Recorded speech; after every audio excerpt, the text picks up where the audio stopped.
What if I told you there was a car so powerful, so dangerously fast, that the government had to step in and shut it down?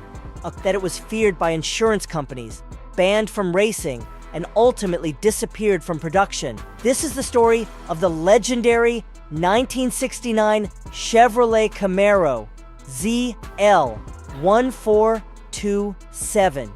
a car so extreme that only 69 of them were ever built before regulations and rising costs forced it into obscurity. With an all-aluminum 427 cubic inch V8, producing well over 500 horsepower in a time when most cars struggled to make half of that, this beast wasn't just a muscle car.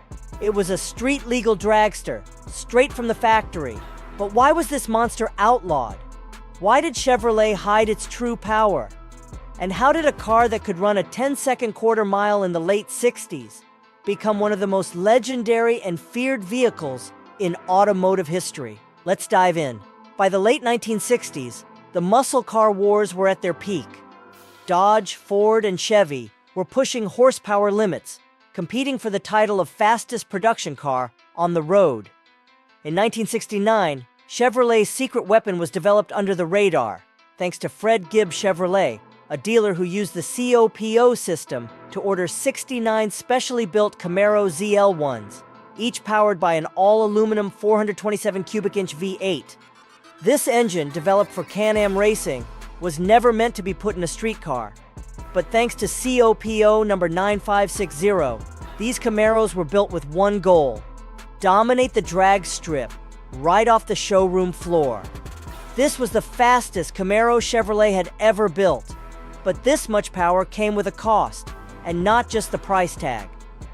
The power that insurance companies feared. While Chevrolet officially rated the ZL1 at 430 horsepower, this was a blatant lie. Dyno tests revealed that the ZL1 Camaro easily made over 500 horsepower stock, and with minor tuning, could push 600 horsepower on pump gas.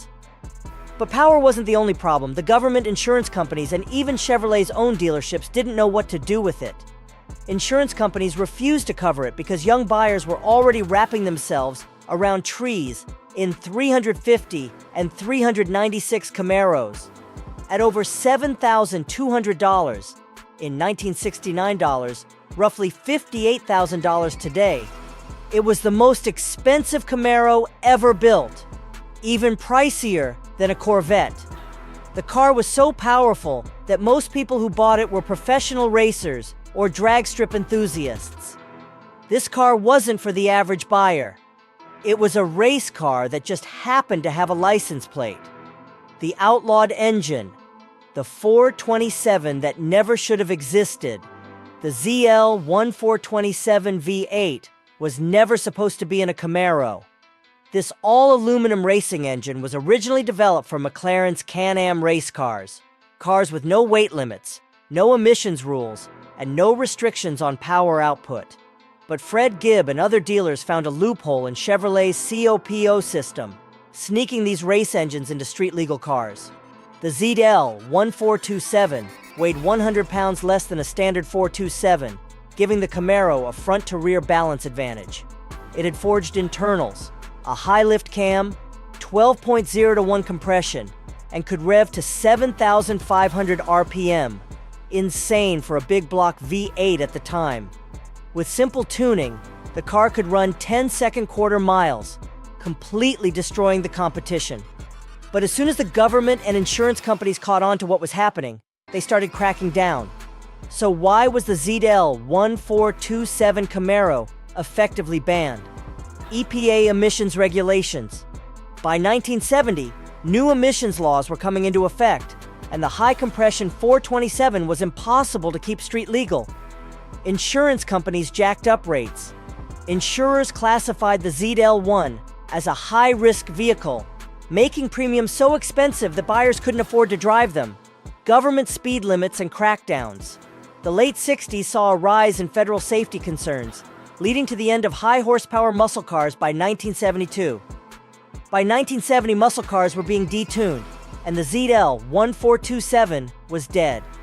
Only 69 ZL1 Camaros were ever built, and today, they are among the most valuable classic cars in the world. Auction prices. A restored 1969 Camaro ZL1 427 can sell for $500,000 to over $1 million. Survivor cars. Many were used as race cars and destroyed, making original ZL1s even rarer. The ZL1 badge returned in modern Camaros, but nothing will ever match the insane outlawed power of the original. This wasn't just a car, it was a statement. It was Chevrolet proving that they could outgun Ford, Dodge, and anyone who dared to step on the drag strip. And in the end, it was too powerful for its own good. If you love outlawed muscle cars, rare classic finds, and insane horsepower, make sure to like, comment, and subscribe. What's your favorite outlawed muscle car of all time?